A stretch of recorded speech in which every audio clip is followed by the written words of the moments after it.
Good morning, I'm Angelo Castro III. I'm Angela and we are the Castros. Happy Monday, it's a new week. It's great to be alive. Back on TV to talk about a lot of issues. Dami. Over the weekend, of course, meron mga sinulog festival.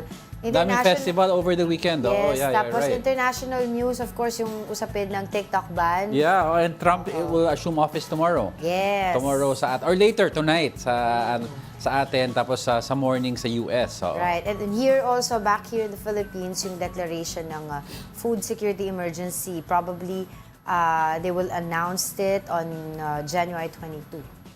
So yeah, pag-usapan din natin yan later. Oo, and of course, sandwiches. Chicken sandwich. Saka ham. And ham Kinain sandwich. na po namin yung half natin. Kasi ano to bale 4 na slice to. So, naging 2 slice kasi kinain ni Angel lahat. Oo, sige. Sige. Doon ako masaya We're serving you news in a countdown. All that before your second cup of coffee. This is Brunch. Kicking off our countdown with TikTok. TikTok restored service in the United States after briefly being banned.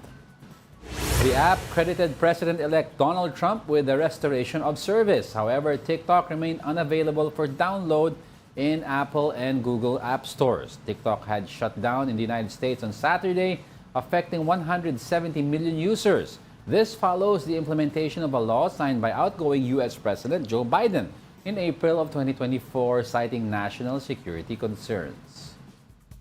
So ito nagsimula yan sa hearing sa Congress. That while inamin naman ng TikTok that they gather information from users, which is basic information as location, but parang sinasabi ng TikTok... As well as any other apps. Meta does the same thing. Yeah. Twitter does the same thing. Ang only difference is yung ownership ng TikTok is China.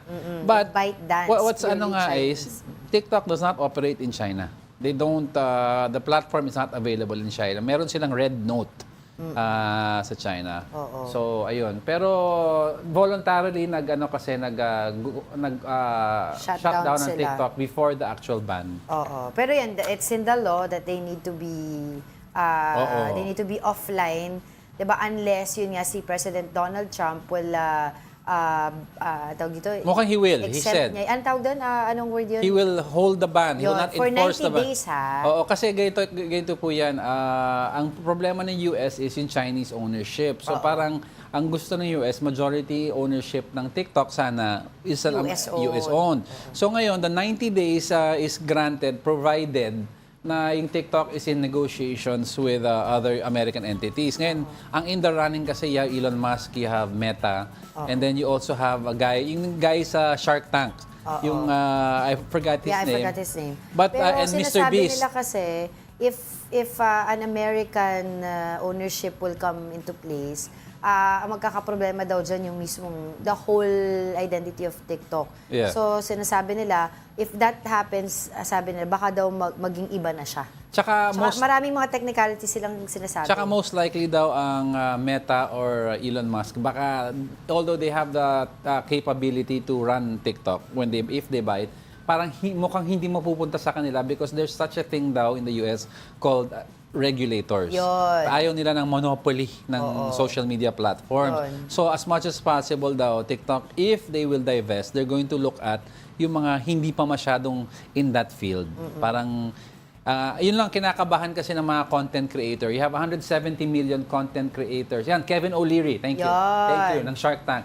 He is matunog na bibili ng TikTok. Because a lot of his business daw uses TikTok for his advertising. Ang magiging problema kasi dito sa TikTok, yung content creators, as I was saying, they were very scared na yung payout scheme mawawala. Mag-iiba with an American owner. And then of course, yung dito, yung yung mga employees. Thousands of employees that will be affected dahil dun sa ban ng TikTok dyan sa States. Pero sinasabi nila on the other side of the fence, is it just fair also because in China, bawal din yung mga American-based app di ba? Wala silang Facebook doon, wala Instagram. But you have to remember kasi TikTok provides informal economy. For those who kulang ang sweldo, pantagdag, or those na walang opportunity for good work. Now, how does this affect the Philippines? Sabihin ng Pinoy, malayo naman sa atin to.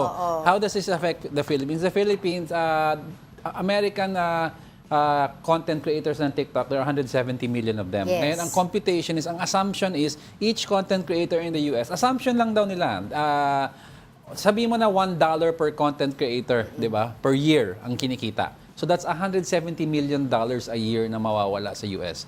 So the way the TikTok will pay out sa Pinoy, sa ibang country, bababa. It's because yung income from the US nawala. So pero nakita mo what happened yung TikTok off the grid. Ang daming content creator pumunta ng Canada, nag-film ng video tapos umuwi, nag-upload. Actually, the days before daw itong nalalapit nga na naging ban ng TikTok sa US, yung ibang mga social media platforms have introduced little by little yung mga features nila that are somehow similar to TikTok. Matagal na sa Meta yun, Reels. Tapos of course yung CapCut. 'Di ba? Walang ganun sa Meta. Edits ngayon lumabas.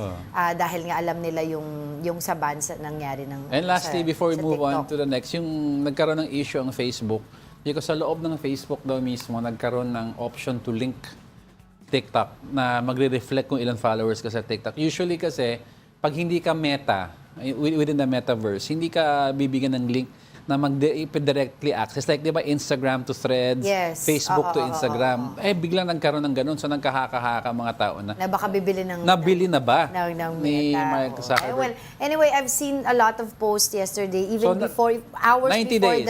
the ban. We've seen a lot of TikTok users have uploaded their videos sa Facebook. Kasi sabi nila, baka mawala na or hindi na namin ma-access, at least it's still here. Tsaka, so transferred everything. Nagkaroon ng popular hashtag mass following. Ang hashtag mass following kasi, before we go, lahat ng American content creators will mass follow other content creators sa ibang country para lahat daw maging TikTok famous. So mawala man sila, matransfer sa ibang tao. Kasi sa India wala rin. People and their social media. No, sa India wala rin kasi TikTok Ban din ng... India wala rin. This is not the first time nagkaroon ng ban sa... Ayun. So maapektuhan... Kasi, ang sinasabi ng US, because for security reasons, dahil sa mga data that is being collected from the users, diba? And lastly, tuwan-tuwa ang mga Canadians. Nakita mo? Ha? Nagputahan sila doon. Sila naman daw ang sisikat, yung mga Canadian content creator. Kasi puro Americans Sabi nila, ngayon, it's our turn. Gumana na sila. Anyway, mahabang usapin pa yan, but we have more to talk about in the countdown. Let's move on.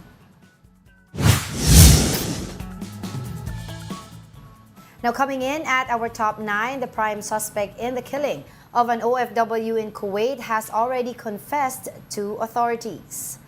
The victim, identified as Daphne Nakalaban, was found buried in the backyard of the suspect in late 2024.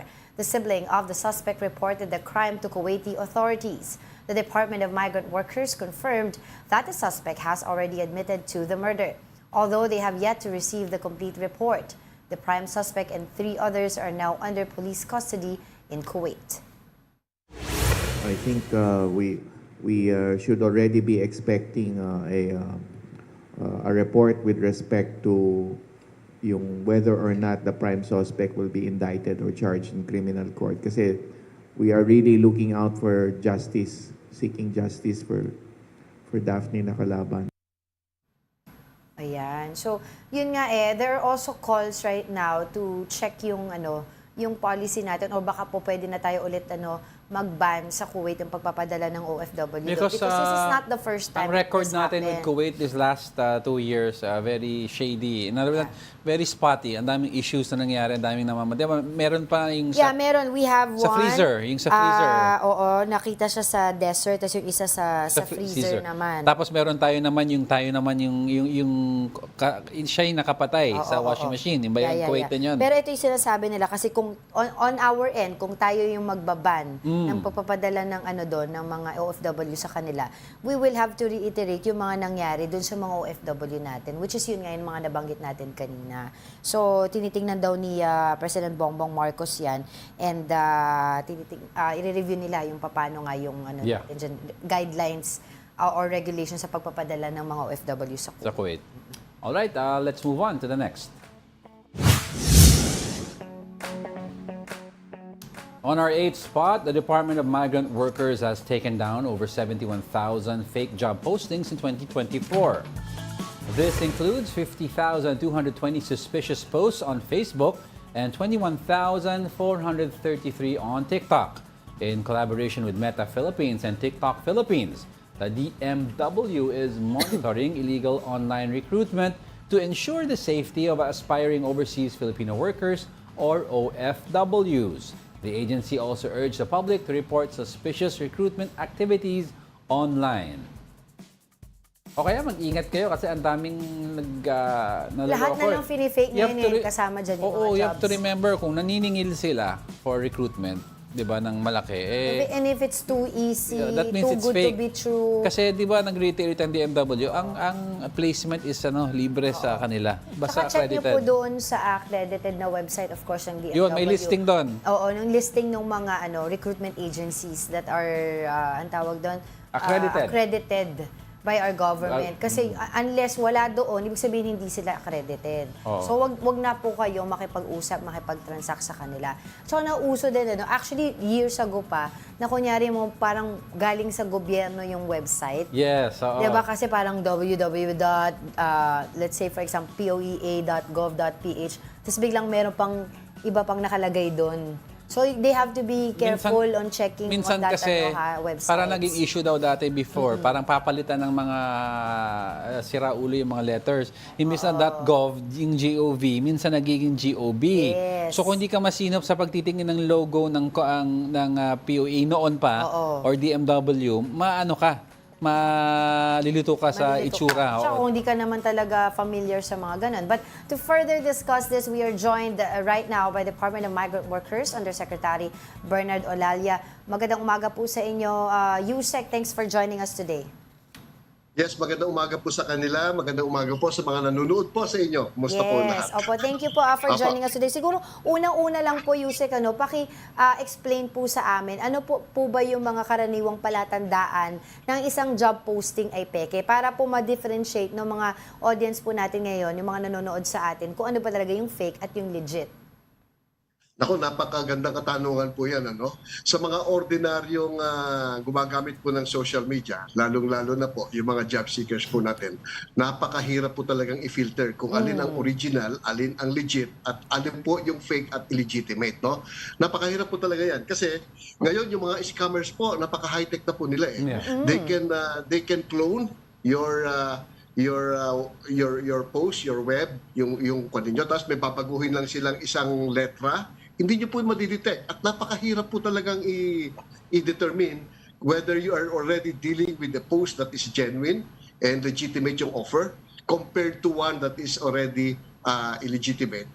So ang suggestion po namin, the only way to avoid this being victims of online scam, yan po ngayon ang talamak po ngayon. Yeah. Kanina lang, I met a mother, yung kanyang anak, call center agent, tapos na may pinatulan lang na online posting, napunta siya sa Myanmar, ngayon mahanap na siya ng paraan kung paano siya makakauwi dahil alam po niya na biktima na siya ng illegal recruitment and human trafficking. Yeah. So, to set things straight, pinakamainam po talaga, puntahan na lang po yung mismong opisina nung nag-post. Right. Do not transact online, especially yung mga sinasabi nila magbabayad ka online. Do not pay any placement fee or any whatever service fee, however they call it, online. Huwag mag-transfer, physical na kayo magpunta doon.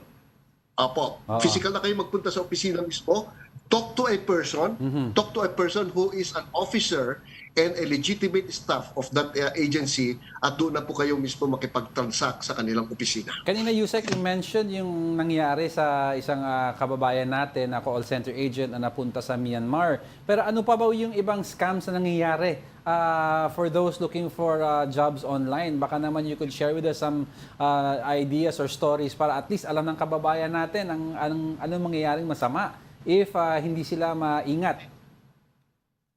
Sir Diego, tama po kayo, Ang magagaling sa mga scammers po na ito, they monitor our labor advisories. They know kung saan papunta, kung ano yung trend, For example, bigyan ho kayo ng halimbawa.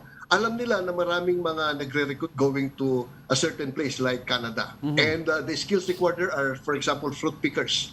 Okay. Tapos lately, meron kaming announcement going to Finland naman. No? Kailangan nila ng healthcare workers at mga skilled workers and those in the hospitality sector. Gagamitin po nila yung PEG na yun. Alam po nila. And then yung mga kababayan po natin, i-validate yung news item at labor advisory sa DMW, makikita nila eh. Tama po, sakto. Pero they don't know that they are already dealing with an online scammer. So napakahirap po talaga eh. So ang pinakamainam po talaga, pinakamaganda dito, no? Transact personally with any recruitment agency. Pag nakuha po ninyo yung kanilang address, pag nakuha po kanila yung contact number, tawagan po ninyo tapos sabihin ninyo saan po ang office ninyo at kami po ay pupunta dyan. Kung hindi naman po kaya, no? Like for example, nasa provinces po sila, no? Kasi sa probinsya may mga job seekers din po. Meron po tayo mga DMW regional offices. Ang address po natin and contact numbers are nasa website natin. They can seek assistance through the validation of this information from our different DMW regional offices. Dito po sa Manila, nasa Ortigas po kami. Pwede rin po kaming tawagan, no? Meron po kaming direct line. Yung aming Migrant Workers Protection Bureau, this is an active office that prevents the commission of illegal recruitment and trafficking in persons. MWPB at dmw.gov.ph. You can contact, email us there at kami na po ang magva-validate kung yung nakita po ninyo ay legit or hindi. Ito pong binanggit kong opisina kanito, yung MWPB, Migrant Workers Protection Bureau. This is a very active office, no? Meron po kaming tinatawag na surveillance ng mga online scams, no? Sinusurvey po namin, tinitignan po namin yung mga posts, no? In fact, sa Facebook, meron na po tayong napatanggal na mahigit 50,000 posts dyan, fake posts. Sa TikTok, mahigit 21,000. Kaya all in all, 71,000. Imagine that big numbers kung ilan po yung papatol dyan. Napakalaki po talaga ng pinag-uusapan po natin. But Yusek, I was wondering, what is the DMW doing right now to go after these scammers at saka yung mismong mga nagpo-post ng mga fake postings nga tungkol sa mga job listings? Yeah, good point po, ma'am. Ano? At buti po't na tanong po ninyo yan. We engage all government agencies, kahit po yung ating CIDG, yung cybercrime po natin, kausap po natin yan. We're very active in IACAT. Yung DOJ po, meron po kaming active interventions dyan. At kami po yung nakikipag-ugnayan. Maski po sa SEC, sa Securities Exchange Commission, including AMLAC, no? Meron po tayong mga collaboration dyan. Kaya lang nga po, napaka-inam na gumawa po tayo ng mga preventive programs rather than remedial measures, no? Ayaw natin na antayin pa natin mabiktima yung ating mga kababayan. Kinakailangan, bago pa mangyari yan, kinakailangan alam na natin kung paano natin mape-prevent, no? Preventive is a more better approach than providing for solutions pag nandyan na po yung problema. But aside from Yusek in reporting to your office, no, kunyari, na biktima ako, ano ba ang legal recourse ng isang na-scam? Kunyari, malaking pera ang nailabas niya or napunta nga siya sa ibang bansa hindi man makauwi. What is the legal recourse or ano pwedeng gawin to rectify these issues? We are very active in providing legal assistance to victims of IR, illegal recruitment, and human trafficking. No? Yung binanggit kong opisina kanina, araw-araw po, napakadami ng tinutulungan natin. In fact, yung isang malaking sindikato, no, hindi ko nababanggitin kasi kasalukuyan na yung hearing niya at naaresto natin siya, no. Halos 1,000 mahigit yung kanyang naloko. At hiningan niya ito ng an amount ranging from 150 to 200,000. At nang tanungin ko yung mga biktima, no, they are from far-flung areas, nagbenta pa nga ng mga ari-arian yung iba, nakakaaway. No? We already filed cases against these persons, na-aresto na po natin. We're trying to contact yung AMLAC para makita natin yung movement ng kanilang finances at ma-freeze natin at kung meron nga tayong makikita doon, ma-forfeit natin, magkaroon ng administrative forfeiture. No? Pero these are long shots. Hindi po natin alam kung ano doon pa yung pera. No? But the bottom line is, pinaka-importante po dito, makikipagtulungan po sa amin sana yung mga kababayan po natin na mga nagbabalak magtrabaho sa abroad, no? Tama po yung ginagawa natin ngayon, yung programa natin, pinapaigting po natin yung kampanya, pero gayon pa man, kahit po napakaigting na ng kampanya natin, napakarami pa rin pong nabibiktima. Totoo. Siguro, pare-iterate na lang po, Yusek, ano po ba yung magiging parusa doon po sa mga hinahabol natin na mga scammers, nag-post sa mga fake posting jobs, para po malaman po nila na uma-action po tayo at we're here po talaga para mawala po sila. Ako, mabigat po ang parusa ng illegal recruitment, lalo na yung tinatawag na ang biktima ay mahigit 3, no? Meron po tayong unang-una, yung large scale, no? Oo. Tapos pwede po silang sampahan ng estafa, at kung 3 rin po yung gumawa at marami pa, syndicated estafa po yun. Tapos meron pa pong human trafficking. Lahat po ng binanggit kong krimen, kapag po yan ay isinampa sa inyo, hahantong po yan sa life imprisonment, no? Ibig sabihin, pang habang buhay pong pagkakakulong, no? Marami na po tayong nasampahan ng kaso, at marami pa po tayong gagawin para po dyan. Banggitin ko lang, babalikan ko, for example, yung SWP, no? Yung tinatawag nating seasonal workers program sa Korea, napakarami rin pong naging biktima dyan eh. Noong nag-anunsyo ang BMW na may mga ganyang pinoproseso tayong workers, sumabay yung ibang mga illegal recruiters at nagpalabas ng sarit-samong mga post na sinasabing sila ay may ganitong mga offers, no? Nung tayo naman ay nagpalabas ng mga caregivers at health workers, ganun din, sumausaw din po sila. So, yun po, no? Kinakailangan lang po, pag-ingatan po natin yung mga ganitong mga anunsyo at i-validate lang po natin. Right. Nawala si Sir. Kung www.dmw.gov.ph. Okay. Ayun, thank you Can for you that. repeat that po? Yeah. Nawala po kayo eh. Yeah, www.dmw.gov.ph po, yung website po natin where they can validate po if the post is genuine or not. Okay. All right. Thank you for your time. That was Department of Migrant Workers under Secretary Bernard Olalia. All right, coming up. Thank you, ma'am. Hostages are now being freed as the ceasefire between Israel and Hamas in the Gaza Strip takes effect. And the government is set to declare a food security emergency this week. Para saan nga ba ito? Para saan nga ba ang food emergency? We're just getting started. More of our top 10 news when brunch returns. Keep it here on One News.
Good morning. You're still watching Brunch here on One Yeah, News. quick greetings lang tayo dito sa Facebook Yes. app natin. Good morning daw.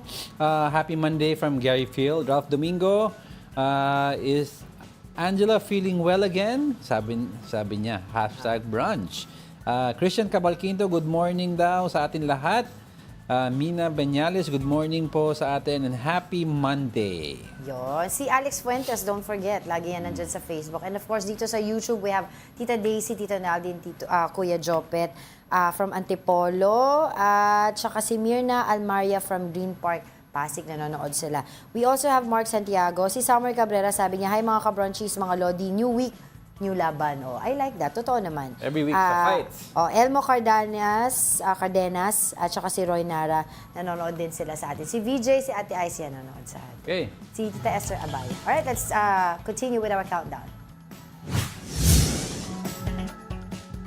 Going straight now to our seventh spot, thousands of Palestinians burst into the streets across Gaza as a ceasefire between Israel and Hamas began on Sunday. Here's a report.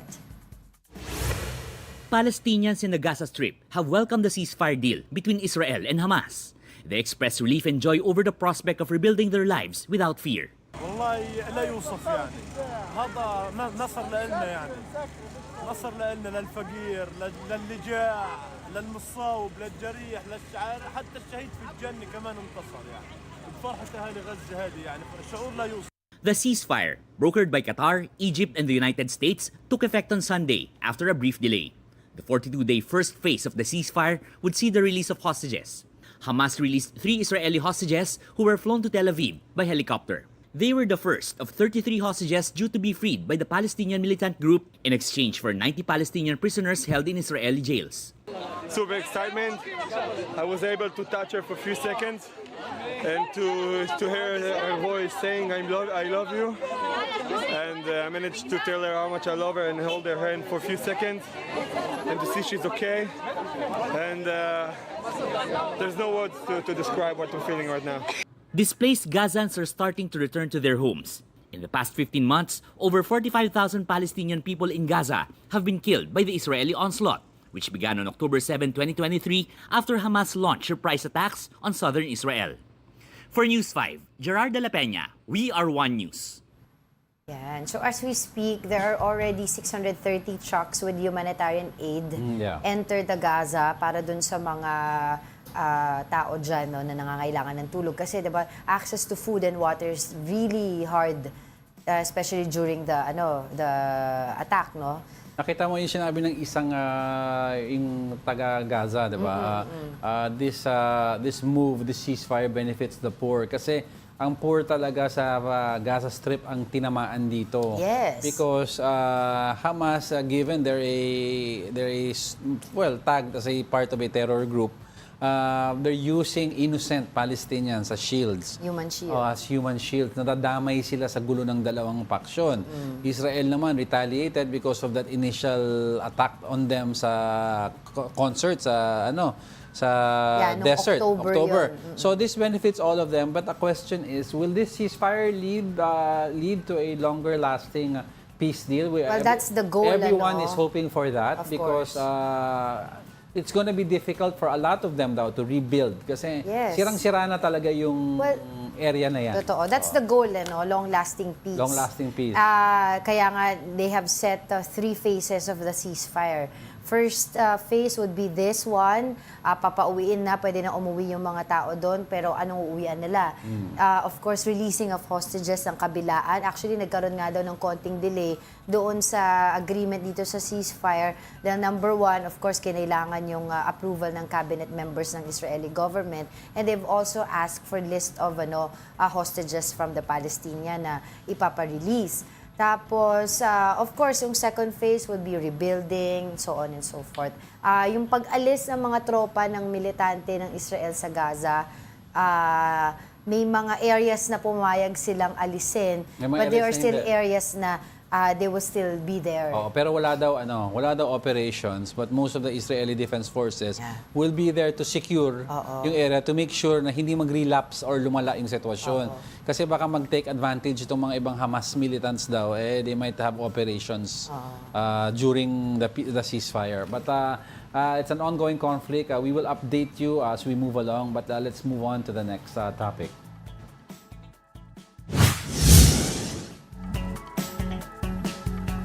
Moving on to our sixth spot, the Bureau of Immigration has apprehended 32 foreign nationals working in an illegal POGO in Parañaque. Among those arrested during an operation on January 17 were 20 Chinese nationals, 11 Malaysians, and 1 Cambodian. These individuals were allegedly involved in various scamming activities, including love scams.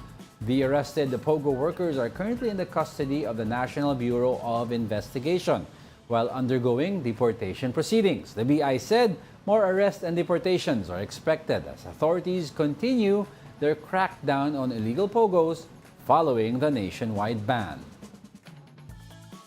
Now to give us more updates on the crackdown on POGO, we have Bureau of Immigration spokesperson Dana Sandoval on the line. Thanks for joining us. Good morning. Magandang umaga. Ayun. Alright, sige, kamustahin na lang po namin yung crackdown po ng gobyerno, especially po ng Bureau of Immigration, dito po sa mga illegal POGOs natin. Kasi recently, ang immigration po ay nakapag-arrest po ng 32 illegal POGO workers. Ito po yung update natin. Go ahead po. Yes, this is actually the third in 2 weeks na major arrests natin. Pangatlo na to. The first one was, I think, mga 400 plus. And then the next one was 29. And then this one is 32. So we're really aggressive, siguro masasabi natin, in our efforts to rid the country of these POGO workers that continue or are brazen enough to stay in the Philippines despite the POGO ban that was set by the national government. Spokes, based sa mga visas na nag-grant sa kanila, tsaka mga hindi pa nag-e-exit, how many are you possibly looking at na illegal pa rin na nagsistay dito? We're looking into maybe 8,000 to 9,000 from those who used to stay here in the Philippines under legal online gambling companies. But that's just the ones under legal, the formerly legal POGO companies. It could be more than... it could be more. Yes, it could be more. It definitely could be more, and that's what we're targeting now. The thing is, unlike in the past, where when these POGO companies had big compounds with 1,000 or more employees, now they have smaller operations. What they're doing, what we've monitored, is that the bigger ones have distributed their operations into smaller offshoot operations of a smaller scale, maybe 10 or less. This one, the past ones that we've arrested are actually big ones. But the information that we've been receiving is that there are even smaller groups of 10 in an area, like residential area or condominium area. And those are the ones that we are also targeting. Yeah, Spokes, I heard some also daw are going the route of presenting themselves as tourists in resorts, and then kunyari tourist group sila, tapos may kanya-kanyang laptop, kanya-kanyang portable router. Is that accurate, Spokes? Yeah, that's the last one that we arrested in Silang was inside a resort, and they pretended they booked the resort. There was an agent that booked the resort for them, and then suddenly there were these laptops, there were these all those IT equipment that were placed already in the resort, and then meron na pala sila. They already had operations there. So the community was alarmed because they saw a number of foreign nationals. These were 29 aliens that go around the area. That's why we received information about it, and we were able to arrest them. So this is what we're worried about, that they're using the private areas, yung mga gated communities, condominiums that are not easily accessible to law enforcement, to be able to evade inspection or detection. Spokes, can you give us a siguro brief process po or a whole picture of how immigration is doing this process po of deportation? Let's say, for example, kapag nahuli nyo nga po sila dito, what happens now? Ilang days po sila mananatili sa immigration office? And how much are we spending already on deportation process on cracking illegal POGOs here in our country? Yes, once arrested, usually niyan dinadala natin sa detention center natin inside Camp Pagundiwa in Bikutan, Taguig. But for these major arrests that are usually done with in coordination with other local law enforcement agencies, we are able to they are able to help us by temporarily housing or being the area for the detention, kasi hindi na po kaya talaga ng detention center natin in Bikutan. It's meant for 100 plus detainees. Now, there's more than 300 there. So, hindi na talaga kaya ng center natin. That's why we're very thankful then sa ating partner agencies, NBI, PNP, PAOK, who have housed these arrests that we have conducted. So while they are there, ang kanilang deportation case is ongoing. It's essentially just the paperwork, and we also get the travel document from their embassy as well as the NBI clearance to ensure that they do not have any other pending accountabilities in the Philippines. So once all of that is done, they have their ticket from themselves or through the help of the embassy, saka natin mai-implement ang deportation. In this case, it seems since madami sila, there might be arrangements for siguro sabay-sabay. Like in the past, if you can recall the previous arrests that we've conducted, sabay-sabay po yung implementation ng deportation nila. Because it's for logistical purposes, para mas madali din sa atin yung pag-implement ng deportation. Spokes on Hindi, yung kung may data po si Spokes doon sa magkano na nagagastos ng gobyerno natin dito sa deportation process. Ang budget for the meals ng isang individual daily detention is 70 pesos for each individual. But of course, yung costs niya nung transportation, they add up. Yung guarding natin doon sa mga tao doon, people going from the main office to there, it adds up. That's why we want to expedite this as much as we can, because we don't want the costs to be piling up. And habang tumatagal, marami tayong pinapakain, marami tayong ginagwardyahan, lumalaki yung gastusin. So nakakamilyon na tayo dyan, Spokes? I would believe so, kasi the first one is already 400 people. The first major arrest for the year was already 400 people. So we're looking into maybe this is almost 500 people na hinahouse pa natin before deportation. All right, mahababang issue, but we'll keep in touch. Thank you very much for those updates. That was BI spokesperson Dana Sandoval. Thank you and good morning. I wanted to ask sana about, kasi may balita na ang difficulty daw ng BI is containing yung mga nandito, both legal and illegal, tas papaalisin. But there are reports that are saying na kung 400 daw pinapaalis sila, may pumapasok daw in the guise of being tourists. So I wanted to ask po sana if they're monitoring this, but maybe next time when we get a chance to talk to her. All right, let's continue with our countdown. Switching gears now for our top 5, the Philippines and the United States conducted the first maritime cooperative activity this year. Naval and air units from the two countries took part in military drills in Palawan near the West Philippine Sea on January 17 and 18. Armed Forces Chief Romeo Bronner Jr. said the MCA aims to increase the Philippines' defense cooperation with its U.S. counterparts. This was the 5th maritime cooperative activity between the two nations since the drill started in November 2023.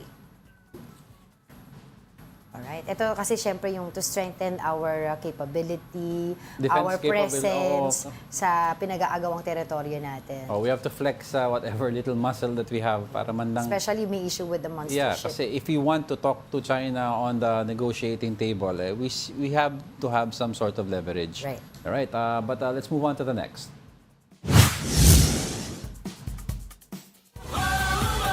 Bilang Pilipino, bilang Pilipino. Arriving at our fourth spot, the Commission on Elections has declared several areas in Panay and Negros Islands as areas of concern ahead of the May 2025 midterm elections. In Iloilo Province, at least 9 areas are under monitoring, including the town of Kalinog, which was placed under the red category due to previous cases of election-related violence. Also listed as areas of concern are 2 areas in Capiz and 1 in Antique. In Negros Occidental, 5 areas are being monitored, including Sipalay City. COMELEC said identifying these areas is crucial for ensuring security and a peaceful electoral process. Ayun, several of the areas mentioned were the previous hotspots in the other elections. It's because yung politics in these areas are tinatawag nilang feudal politics. Yung labanan talaga for control of these local areas, especially between families who've been nagpapalitan lang Mga sila every rido, election. ganyan, Nagpapalitan lang sila na every election. One family is here, the next election, iba na. Pag natapos yung term, di ba, ganun sila palitan. So, naglalabanan. increase lang yung security nila doon. Oo. Di ba, just to make sure. Alright, let's continue with our countdown. Now on our top 3, the COMELEC will start printing again official ballots for the 2025 elections on Wednesday. COMELEC Chairman George Garcia said they aim to use all the printing machines available to be able to catch up. Recall that 6 million printed ballots worth around 132 million pesos were put to waste. This came after the Supreme Court issued a temporary ruling against the disqualification of some candidates. The printing of over 70 million ballots was originally supposed to be finished by April 14. Yeah, ito yung mga sa Supreme Court na na-elevate yung kay Congressman Irice, Pati yung sa kay San Juan. Ritualo, yung kay Kanila Ritualo et al. Sila kasi yung mga names sila were already not in the ballot. Not in the ballot. So, And then they nag-print started printing. Oo. Nagkaroon ng ruling ng Supreme Court ng TRO, kailangan kasama sila doon. Because we all know naman, even sinabi rin ng COMELEC, they can only subtract, no, or tanggalan, no, remove from the ballot kesa mag-add. Buti na lang yung tinamaan dito are mostly local candidates. Kasi kung national candidates like senatorial, halos lahat ng print mo, uulitin mo. Oo, ito 60 million ballots. Kasi local areas, San Juan, tsaka kay Congressman Irice. So, what happens now is, kaya hindi ka agad sila nag-print because they have to go back to the election management system. Yes. Diba? To reprogram yung mga candidates na nandoon. Pagkatapos nun, that's when they print. After printing, may mga ano pa daw yan, may mga verification process pa kung tama ba yung bilog, tama ba yung number ni candidate ganito. I-recalibrate daw nila lahat yan because you're removing something from, or removing or adding something from the ballot, the machine has to be able to read it. Pero can you imagine, 132 million na sayang yan dahil sa pagprinta ng ballot. Anyway, don't go away. We're not done yet. May dalawa pa tayo. Please stay with us.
Welcome back. You're still watching Brunch here on One News. Happy Monday, everyone. Thank you for joining us to start the week. Let's move on to the next. Straight on to our top two. China's so-called monster ship has yet to leave the West Philippine Sea. The Philippine Coast Guard issued another radio challenge against the vessel over the weekend. PCG spokesperson for WPS, or the West Philippine Sea, Jay Tariela, explained that their mandate is limited. They can only monitor and issue radio challenges and cannot impose a deadline for the stay of the vessel. Still, the PCG maintained that the presence of the Chinese ship in the area is illegal. Quiet sila tungkol dun sa BCM di ba? Before the BCM, yung bilateral consultation meeting with China, sabi nila, one of the topics that will be issued or will be raised there would be the presence of monster ships sa West Philippine Sea. Pero after ng BCM, ang na-receive lang natin or nakita natin sa mga report na napag-usapan is yung agreement na continuation ng RORI mission natin. That's correct. Diba? Doon sa BRP Sierra Madre. Pero wala pa akong nakitang concrete na report regarding sa monster Any dialogue naman that has foreign or national security issues, usually hindi naman rin-release ka agad yan until ayaw yung klaseng usapan. Kasi baka mag-bog down ng negotiation, baka may nangyayaring negotiations, may back-channeling pa yan. If it bogs down, it's because may nag-leak na. So, syempre... Pero tapos na yung BCM. Next will be here again in the Philippines, pero parang later part of kahit tapos na yung BCM, usually meron after meetings pa yan. May ongoing na back-channel meetings na yan. Parang mga house of cards lang yan, tsaka ibang pinipili. Kasi di ba nire-radio challenge natin sila? Pero... Actually, parang sinabi ni Jay Tariela na he was saying na medyong gumana ang radio, pagiging makulit natin when we sent our two ships, tas nag-challenge tayo sa mga laking ship.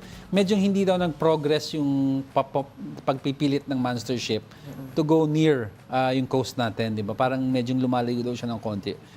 So yung ginagawa ng Coast Guard, medyong somewhat nakakatulong kahit papano naman. Kasi ngayon ang monster ship nasa Bajo de Masinloc. Yeah, they have one monster ship but we have two of our biggest ships shadowing it. So, although hindi man sinlaki ng monster ship, dalawa pa rin yun.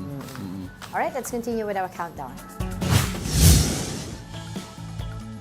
On our top spot, the Department of Agriculture is expected to declare a food security emergency on Wednesday, January 22. Here's a report. The Department of Agriculture may declare a food security emergency on January 22. DA spokesperson Assistant Secretary Arnel de Mesa said they expect to receive the recommendation from the National Price Coordinating Council regarding this matter by today, January 20. In-expect na ma-review yan Monday din hanggang Tuesday at ang expectation by Wednesday ay meron ng action ang ating kalihim and most likely is the declaration of food security emergency. Under the amended rice tariffication law, the DA can declare a food security emergency on rice due to a supply shortage or an unusual price increase. The government has already implemented several measures to reduce rice prices. These include reducing the tariff on imported rice from 35% to 15% under Executive Order 62 and programs under Kadiwa. Despite all of this, nananatiling elevated. Bagamat meron tayong nararamdamang pagbaba, but not to the level that we are expecting it to decrease. Meanwhile, the Samahan ng Industriya ng Agrikultura has expressed support for the declaration of a food security emergency. However, SINAG said that this appears to be an admission by the government that the reduction in tariffs has not helped lower rice prices. They are now calling on the NPCC to recommend to the National Economic and Development Authority the revocation of Executive Order 62 and the reinstatement of the 35% tariff. Para yung pondo na nawala, around 16 billion or maibalik sa government para yung pondo na balilikot sa tariff collection, diretsong mag-benefit ang farmers. President Bongbong Marcos has earlier voiced his support for the move. The declaration would allow the National Food Authority to release its buffer stock of 300,000 metric tons of rice to help stabilize prices. For News 5, I'm Ria Fernandez. We are One News. Sinasabi nila maganda rin daw ito itong declaration nito para nga daw ma-decongest yung mga warehouses ng NFA. Ang tanong dyan, which warehouse ng NFA yung kailangan i-decongest at saka bakit kailangan i-decongest? Dahil dumating yung mga panahon na 4 na sunod-sunod na bagyo, hindi ba nabigyan ng mga bigas yung mga kababayan natin, 'di ba? Kasi supposedly ang NFA naman natin ay para doon sa mga emergency purposes. Yung sinasabi nga nila is we're declaring a food emergency in a time na wala na masyadong calamity tumatama. Diba? So what happens pag an actual calamity comes at medyo depleted na yung warehouse mo? Pero sabi naman nila kasi daw, February and by March mostly, anihan na ulit. So yung makukuha nila from this release, okay lang naman daw sa timing ng harvest by Pero March. kung ginagamit nilang one of the reasons being used aside from an actual food emergency is to decongest the warehouse, I don't think that is a good enough reason. Sabi ng ibang groups, while there is a problem with rice prices and there is a problem with the supply, other groups have been saying it does not constitute yet an emergency situation because na-afford pa in general ng general population ang prices ng rice. Pero and there is mataas access. masyado. Oo, and there is access to mga bigas. Oo. 'Di ba? Kasi parang if you were to look at the 1988 to 1990 food emergency ng Russia, you had people lining up trading boots and t-shirts for actual food because wala nang access to food. Yun ang sinasabi ito daw ng particular food security emergency declaration na supposedly ano yung specific will be issued by provisions nito? January 22 would be it's either one, walang supply ang bansa. Ayun, okay.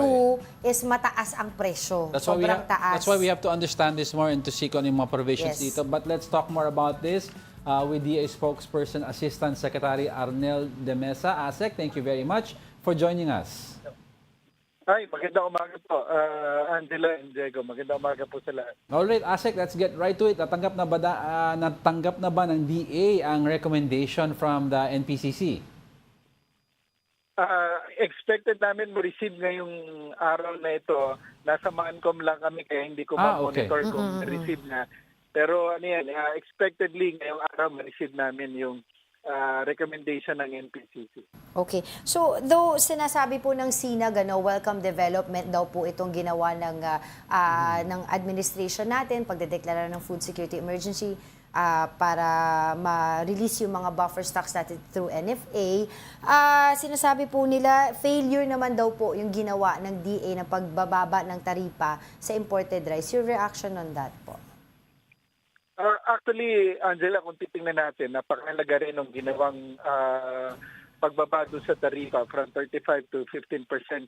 Kung hindi naman yung ginawa, expectedly sigurado mas mataas pa rin yung presyo ng bigas. Pero naman pinagbasihan doon ng NEDA at saka DOF sa pagbaba ng tarifa. Pero sa ngayon, pinag-aaralan din naman ng DA kung kami kasi recommendation lang. Yeah. Kung i-recommend din doon sa body kung pwedeng taasan or ibalik sa dati yung taripa ng imported na bigas. ASEC, if hindi po let's say hindi na consider itong food security emergency declaration, ang tanong ng marami is just how high ang prices ng rice maaring mag-spike? Yan yung actually sa ngayon dahil nga doon sa pagbaba ng taripa, maganda yung volume ng ating bigas ngayon nationwide. Supposed to be mas malaki sana yung ibinaba ng presyo ng bigas pero hindi natin nararamdaman yung expected na level ng pagbaba. Kaya nagkaroon ng konsiderasyon ng NPCC na i-aproba yung resolution na magdedeklara nga ng food security emergency. So while we are expecting po itong declaration ng food security emergency sa ating bansa by January 22, ang tanong po of course is hanggang kailan ito? Depende po. Titingnan natin kung ano yung content ng resolution at pag-aaralan mabuti po yan ng DA. Kung matanggap nga po yan ngayon, tuloy-tuloy po ang review niyan hanggang bukas. and most likely by Wednesday ay magkaroon na po ng action ang ating kalihim. Yung kung gaano po katagal, depende po yun sa magiging review po natin. So, aside pa po dito sa nakikita nating measures that we're doing right now, itong pagdedeclare ng food security emergency, ano pa po yung mga naiisip po ng government natin para po makatulong po dito sa problema natin sa mga napakataas po na presyo ng mga bigas? Una-una na po dyan yung pagre-release ng stocks ng NFA. Dalawa po yung purpose niyan. Una, ma-dispose po yung mga stocks ng NFA para po makapabilis ang NFA sa darating na anihan dahil puno-puno po yung mga warehouse natin. Pangalawa, of course, ito pong i-release na bigas ng NFA ay relatively cheaper doon po sa presyo sa merkado ngayon. So makakatulong po ito na ma-relieve yung supply and demand natin na mas mura nga po ito, malaking supply na darating galing NFA at lower price.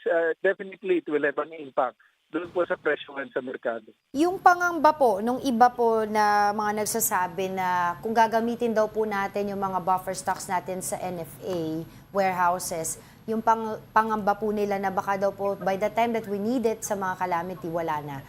Your thoughts on that po?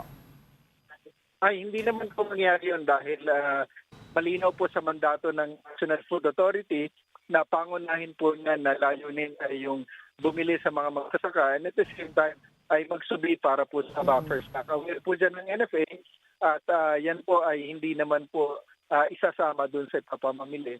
Ibebenta para po masigurado na may stock siya for calamity relief. Right.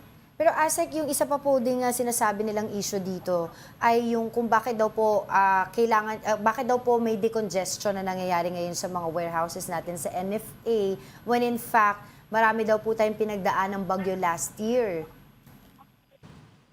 Ano naman po yun? Regular naman po na namimili sa atin ang DSWD, ang OTD at iba pang ahensya na nangangasiwa sa calamity relief effort.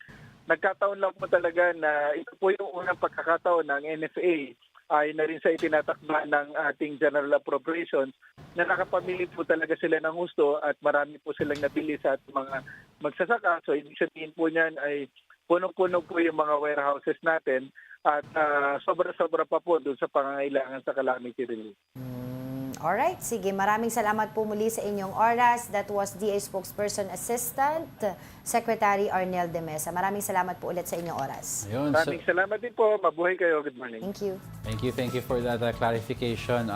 Thank you. It's another So episode we'll of be Brunch. expecting January 22. Kung hanggang kailan, hindi pa rin nila alam. Alright, that concludes another episode of Brunch on a Monday.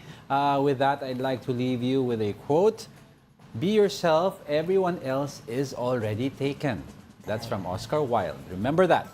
And that wraps up today's episode of Brunch. Join us again tomorrow. I'm Angela Lagunsad Castro. And he is Angelo Castro III. We're One News. All sides, all the time. Perfect.